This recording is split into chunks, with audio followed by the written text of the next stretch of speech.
ക്ഷേമ പെൻഷൻ തട്ടിപ്പിൽ നടപടികളിലേക്ക് കടന്ന കോട്ടയ്ക്കൽ നഗരസഭ അനർഹരെന്ന് ധനവകുപ്പ് കണ്ടെത്തിയ 63 പേരെ നേരിട്ട് കണ്ട് പരിശോധിക്കും. ഇത് സംബന്ധിച്ച നിർദ്ദേശം നഗരസഭാ സെക്രട്ടറിക്ക് നൽകിയിട്ടുണ്ട്. വിപിൻ സി വിജയൻ മലപ്പുറത്ത് നിന്ന് ചേരുകയാണ്. Vipin, good morning. 24 പുറത്തുവിട്ട ഞെട്ടിക്കുന്ന വാർത്തയാണ്. അതിന്റെ തുടർ നടപടികളിലേക്ക് ഇപ്പോൾ സർക്കാർ കടക്കുന്നു. ഈ കോട്ടയ്ക്കൽ നഗരസഭയിലെ ധനവകുപ്പ് കണ്ടെത്തിയ 63 പേരെ നേരിട്ട് കണ്ട് പരിശോധന നടത്തുമ്പോൾ അവരിൽ നിന്ന് നേരിട്ട് വിവരങ്ങൾ ആരാഞ്ഞതിന് ശേഷമാകുമോ മറ്റ് നടപടികളിലേക്ക് കടക്കുക? ഇവർക്ക് പറയാനുള്ളത് കൂടി കേട്ടതിന് ശേഷമാകുമോ നടപടികൾ?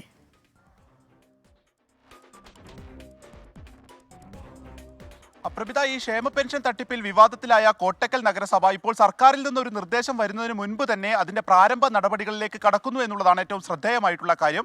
2021 ഈ ധനവകുപ്പിന്റെ പരിശോധനാ വിഭാഗം കോട്ടക്കലിലെത്തുകയും ഇങ്ങനെ ഒരു പരിശോധന നടത്തുകയും ചെയ്തത്. അങ്ങനെ 63 പേരുടെ വിവരങ്ങളാണ് പിന്നീട് നഗരസഭയോട് ചോദിക്കുകയും ചെയ്തത്. എന്നാൽ ഇവർ അനർഹരാണെന്നോ എന്തുകൊണ്ട് അനർഹരാകുന്നു എന്നുള്ളതോ അതേക്കുറിച്ചുള്ള ഏതെങ്കിലും ഒരു റിപ്പോർട്ടോ നഗരസഭയ്ക്ക് കൈമാറിയിട്ടില്ല എന്നുള്ളതാണ് ചെയർപേഴ്സൺ ഇപ്പോൾ ഇതുമായി ബന്ധപ്പെട്ട അവരുടെ ഒരു പരാതിയായി പറയുകയും ചെയ്തത്.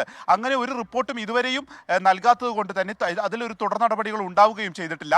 18 പേർക്കെതിരെ 2022 കോട്ടക്കൽ നഗരസഭ അവരെ അനർഹരാണെന്ന് കണ്ടെത്തുകയും അവരെ സസ്പെൻഡ് ചെയ്യുകയും ചെയ്തിട്ടുണ്ട്.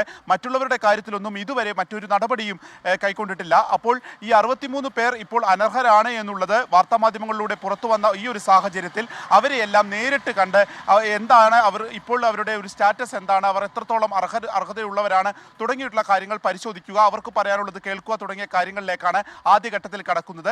ഇതുമായി ബന്ധപ്പെട്ട ഉദ്യോഗസ്ഥരുമായി ഇന്ന് തന്നെ പരിശോധന ആരംഭിക്കണമെന്നാവശ്യപ്പെട്ടാണ് ഇപ്പോൾ നഗരസഭാ സെക്രട്ടറിക്ക് ഒരു കത്ത് നൽകിയിരിക്കുന്നത്. ഇന്ന് തന്നെ അതിന്റെ നടപടികളിലേക്ക് കടക്കുകയും ചെയ്യും. അതിനുശേഷമായിരിക്കും മറ്റ് കാര്യങ്ങളിലേക്ക് കടക്കുക.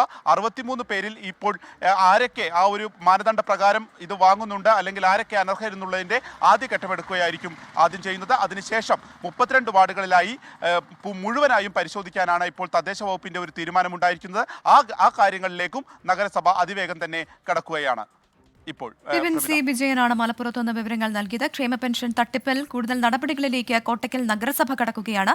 അനർഹരെന്ന് ധനവകുപ്പ് കണ്ടെത്തിയ 63 പേരെ നേരിട്ട് കണ്ട് പരിശോധിക്കാനാണ് തീരുമാനം.